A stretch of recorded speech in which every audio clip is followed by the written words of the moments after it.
নমস্কার, সনাতন ধর্মকথা চ্যানেলে আপনাদের সবাইকে স্বাগত।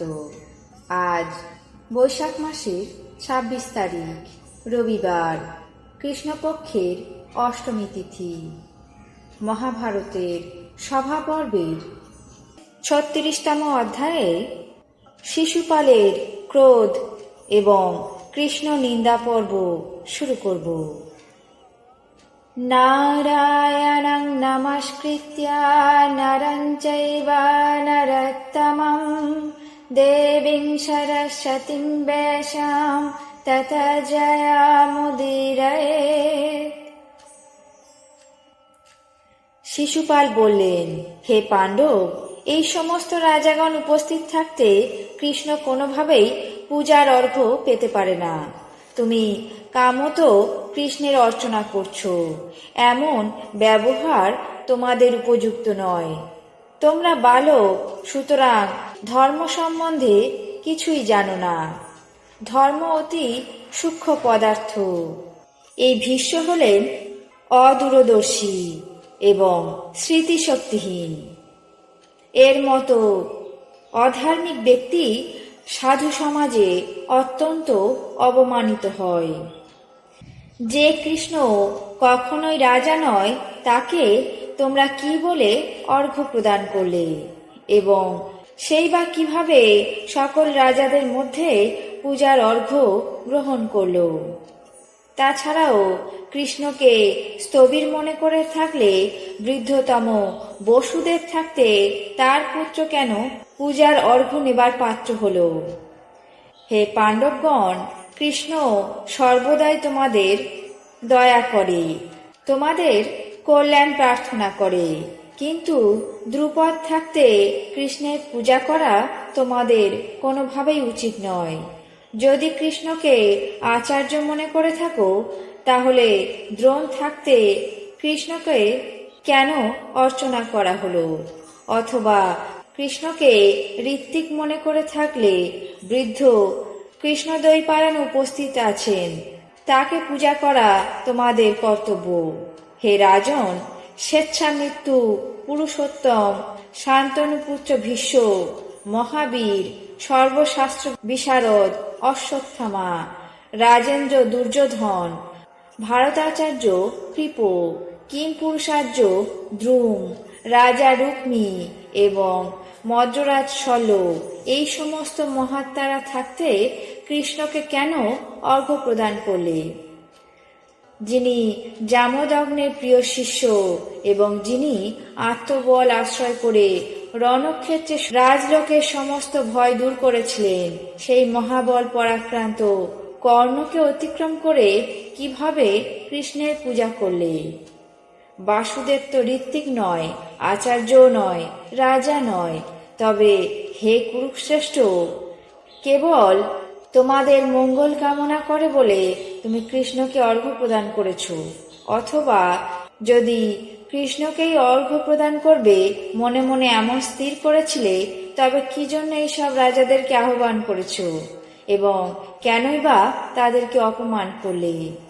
আমরাও মহাত্মা কৌন্তের ভয়, সান্ত্বনা অথবা লোভ বশত হয়ে তাকে কর প্রদান করিনি। তিনি ধর্মাচরণে প্রবৃত্ত এবং সাম্রাজ্যে দীক্ষিত বলেই কর প্রদান করেছিলাম, কিন্তু তিনি আমাদেরকে অসম্মান করলেন। এই রাজসভায় অপ্রাপ্ত লক্ষণ কৃষ্ণকে অর্ঘ্য প্রদান করলেন। এর চেয়ে বেশি অপমানের আর কি আছে? ধর্মপুত্রের ধর্মাত্মতা, এই যশ নিতান্তই অকারণ। কোন ধার্মিক পুরুষ ধর্মভ্রষ্ট ব্যক্তিকে পূজা করে থাকে, যে বৃষ্ণিকুলে জন্মগ্রহণ করেছে এবং পূর্বে অন্যায় আচরণের দ্বারা মহাত্মা জরাসন্ধের প্রাণ সংহার করিয়েছে?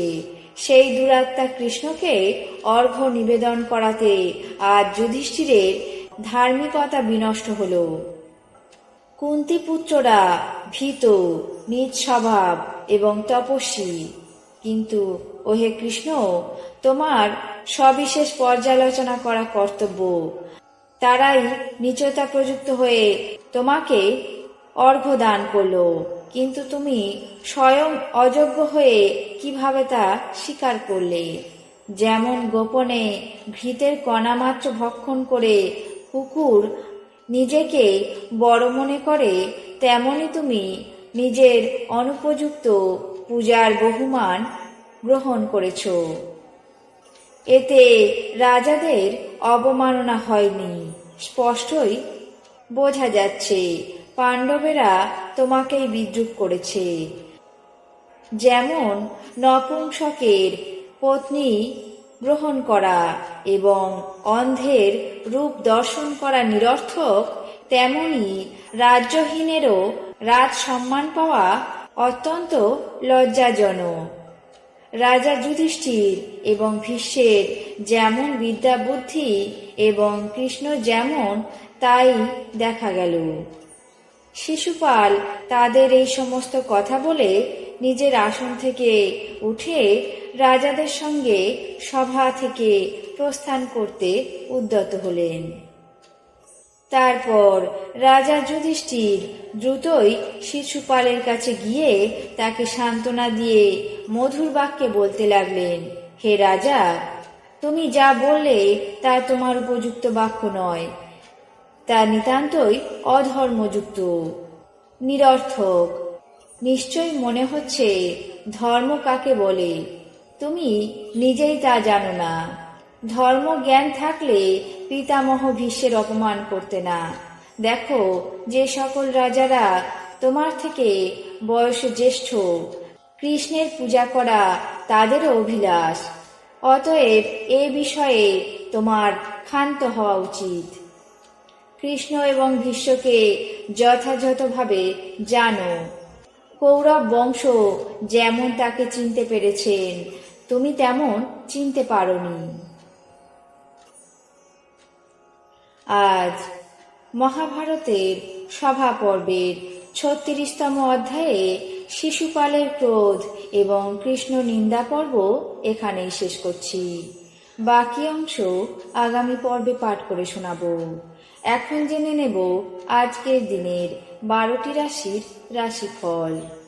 মেষ, রাজনৈতিক বিবাদ। বৃষ, কর্মচারী বিবাদ। মিথুন, মতানৈক্য। কর্কট, মনঃকষ্ট।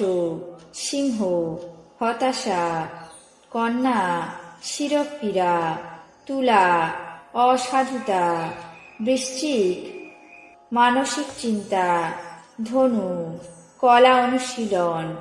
মকর, সন্তান পীড়া। কুম্ভ, শুভ প্রয়াস। মীন, অগ্নিভয়। এই ছিল আজকের দিনের 12টি রাশির রাশিফল।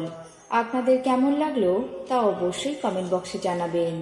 চ্যানেলটিকে সাবস্ক্রাইব করবেন, লাইক করবেন, শেয়ার করবেন। ধন্যবাদ।